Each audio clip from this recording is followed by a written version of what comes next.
Donald ട്രംപാണത്രേ നമ്മുടെ ഈ ഇന്ത്യയും പാകിസ്ഥാനും തമ്മിൽ ഇപ്പോഴുണ്ടായ കോൺഫ്ലിക്റ്റ് നിർത്താൻ വേണ്ടി മീഡിയേറ്റ് ചെയ്തത്, മധ്യസ്ഥം വഹിച്ചത് എന്ന്. ഇത് ഇവിടുത്തെ മോദി വിരുദ്ധ മാധ്യമങ്ങൾ വളരെ ഭയങ്കരമായിട്ട് ആഘോഷിക്കുന്നുമുണ്ട്. ട്രംപ് പറഞ്ഞിട്ട് വേണോ നമ്മളറിയാൻ, അങ്ങനെ വേണം ഇങ്ങനെ വേണം എന്നൊക്കെ ധാരാളം പറയുന്നുണ്ട്. നോക്കൂ, നമ്മുടെ സർക്കാർ വളരെ കൃത്യമായിട്ട് പറഞ്ഞിട്ടുണ്ട്, വളരെ സ്പെസിഫിക്കായിട്ട് തന്നെ പറഞ്ഞിട്ടുണ്ട്. അവിടുത്തെ DGMO നമ്മുടെ DGMOയെ വിളിച്ചു, നമുക്ക് സംസാരിക്കാം, നമുക്ക് ഈ ഏറ്റുമുട്ടലൊന്ന് അവസാനിപ്പിക്കണം. നമ്മളത് കേട്ടു, നമ്മൾ സംസാരിച്ചു, നമ്മൾ നിർത്തി. ഇനി പാകിസ്ഥാൻ ഏതെല്ലാം തരത്തിലുള്ള അന്താരാഷ്ട്ര സമ്മർദ്ദം വന്നിട്ടുണ്ടാകും എന്നുള്ളത് നമുക്കറിയില്ല, അത് നമ്മുടെ വിഷയവുമല്ല. ട്രംപ് പറഞ്ഞതുകൊണ്ടാണ് ഇവിടെ യുദ്ധം നിർത്തിയത്, ഈ പോരാട്ടം നിർത്തിയത്, ഈ ഓപ്പറേഷൻ നിർത്തിയത് എന്നൊക്കെ പറയുന്നത് അത് ഇത്തിരി കടന്ന കൈയാണ്. നമുക്കതിൻ്റെ ആവശ്യമില്ല. പിന്നെന്താ ട്രംപ് അങ്ങനെ പറഞ്ഞത്? അത് ട്രംപിനോട് തന്നെ ചോദിക്കണം സാർ.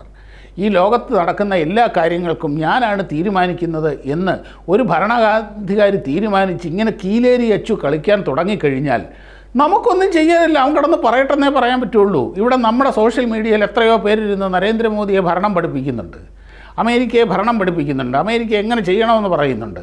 ഇതൊക്കെ ഈ ലോകത്ത് നടക്കുന്ന കാര്യങ്ങളാണ്. ഒരു ജനാധിപത്യ സമൂഹത്തിൽ ഇങ്ങനത്തെ ലോകക്രമത്തിൽ ഇപ്പോഴത്തെ ലോകത്ത് അതൊക്കെ നടക്കും. അതൊന്നും നമുക്ക് നിർത്താനും കഴിയില്ല, നമുക്കതിനൊന്നും മറുപടി പറയാൻ സമയവുമില്ല. അമേരിക്ക ഈ ഒരു ഇഷ്യൂവിൽ ഈ സമയത്ത് ഇന്ത്യയോടൊപ്പം നിന്നു എന്നുള്ളത് സത്യമാണ്. എന്നാൽ അതിനോടൊപ്പം തന്നെ അമേരിക്കയുടെ ഉള്ളിൽ അത്ര നല്ലതല്ലാത്ത ഉദ്ദേശങ്ങളുമുണ്ട്. ഇന്ത്യ ഒരു ലോകശക്തിയായി വളർന്നു വരുന്നത് അത്ര സുഖമുള്ളൊരു ഏർപ്പാടല്ല അമേരിക്കയെ സംബന്ധിച്ചിടത്തോളം. കാര്യം ഇന്ത്യയും ഒരു ജനാധിപത്യ ശക്തിയാണ്, ലോകത്തിലെ ഏറ്റവും വലിയ ജനാധിപത്യമാണ്, ഏറ്റവും കൂടുതൽ ജനസംഖ്യയുള്ള രാജ്യമാണ്. 5 അമേരിക്ക കൂടിയാൽ എത്രയുണ്ടോ അത്രയും ജനങ്ങളിവിടെയുണ്ട്. ആ ജനങ്ങളാണ് നമ്മുടെ ഏറ്റവും വലിയ ശക്തി. അതുകൊണ്ട് തന്നെ ഈ ലോകത്തിലെ ഏറ്റവും കൂടുതൽ യുവാക്കളുള്ള രാജ്യമാണ്.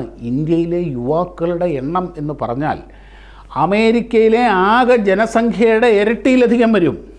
യുവാക്കൾ എന്ന് പറയുന്നവർ അവരാണ് നാളെ രാഷ്ട്രത്തിനെ ബിൽഡ് ചെയ്യാൻ പോകുന്നവർ, അവരാണ് രാഷ്ട്രത്തിൻ്റെ കരുത്ത്. ഇങ്ങനെ ഭാവിയെപ്പറ്റി ഒരുപാട് ആശങ്കകൾ ഇന്ത്യയെ സംബന്ധിച്ചിടത്തോളം അമേരിക്കയ്ക്കുണ്ട്. അതുകൊണ്ട് തന്നെ എത്ര വലിയ സുഹൃത്താന്ന് പറഞ്ഞാലും തന്നേക്കാളോ തന്നോടൊപ്പമോ വളരണമെന്ന് അവർ ആഗ്രഹിക്കുകയില്ല. അതുകൊണ്ട് തന്നെയാണ് പാകിസ്ഥാൻ തകരണം, പാകിസ്ഥാൻ പൂർണ്ണമായും ഇല്ലാതാകണം എന്നൊന്നും അവർക്ക് ആഗ്രഹമുണ്ടാവില്ല. അതുകൊണ്ട് തന്നെയാണല്ലോ ഈ സമയത്ത് അവരുടെ IMF വായ്പ അവർ അപേക്ഷിച്ചിരുന്നു, ഇന്ത്യ അതിനെ എതിർത്തിരുന്നു. പക്ഷേ അമേരിക്ക പതുക്കെ കണ്ണടച്ച് അവർക്ക് ആ വായ്പ റിലീസ് ചെയ്ത് കൊടുത്തതിൻ്റെയൊക്കെ ഉദ്ദേശം ഈ പറഞ്ഞതാണ്. അതൊന്നും അത്ര നല്ല ഉദ്ദേശമല്ല. ഇനി എന്ത് വയ്ക്കട്ടെ, നമ്മുടെ കൺട്രോളിലില്ലാത്ത കാര്യങ്ങളാണത്. ഇനി ട്രംപ് കിടന്ന് കീലേരി വെച്ചു കളിച്ചാൽ അവിടെ കിടന്ന് പറയട്ടെന്നേ ഉള്ളൂ.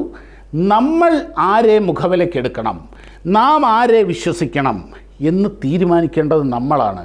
നമുക്കാരുടെ വാക്കുകളാണ്, ഇന്ത്യൻ പ്രധാനമന്ത്രിയുടെയും ഇന്ത്യൻ സൈന്യത്തിൻ്റെയും ഇന്ത്യ സർക്കാരിൻ്റെയും വാക്കുകളാണോ, ഈ കീലേരി അച്ചുവിൻ്റെ വാക്കുകളാണോ നാം വിശ്വസിക്കേണ്ടത് എന്ന് എൻ്റെയും നിങ്ങളുടെയും രാഷ്ട്രബോധമാണ് തീരുമാനിക്കേണ്ടത്.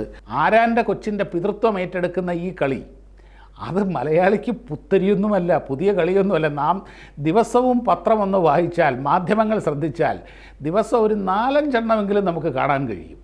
ഏതെങ്കിലുമൊക്കെ പദ്ധതികൾ എൻ്റെയാണ്, അതിൻ്റെ പേരിലൊരു ഫ്ലക്സ്, ഈ പോകുന്ന റോഡ് കണ്ടില്ലേ അതെൻ്റെയാണ്. ട്രംപിനെ ഈ കളി പഠിപ്പിച്ചത് നമ്മുടെ നാട്ടിലെ ചില ആശാന്മാരാണോ എന്നുകൂടി നമുക്ക് സംശയിക്കാം.